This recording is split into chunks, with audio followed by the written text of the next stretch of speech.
Opisyal nang ipinakilala ang cast ng upcoming ABS-CBN at GMA collaboration series na Honor Thy Mother, na agad na pinag-uusapan online matapos pagsamahin sa iisang proyekto ang ilan sa pinakamalalaking pangalan sa industriya.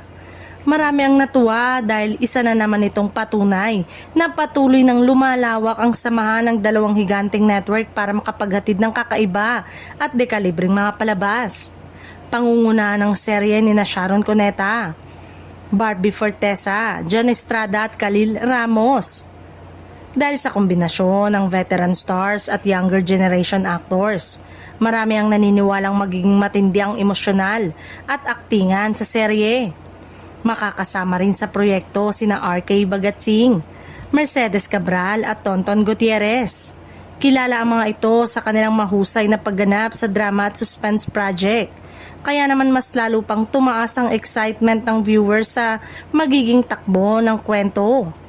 Ayon sa mga netizen, isa sa pinaka-inaabangang bahagi ng serye ay ang tambalan at interaction ni Sharon at Barbie, lalo pat parehong kilala ang dalawa sa pagbibigay buhay sa mabibigat na emosyonal na karakter.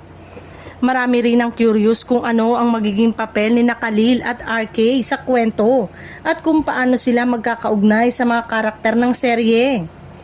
Magmumula ang proyekto sa Dreamscape Entertainment, ang production unit sa likod ng ilang matagumpay na kapamilya series. Dahil dito, inaasahan ng marami na magiging cinematic ang kalidad ng serye at hindi bibiguin pagdating sa kwento, direksyon at production value.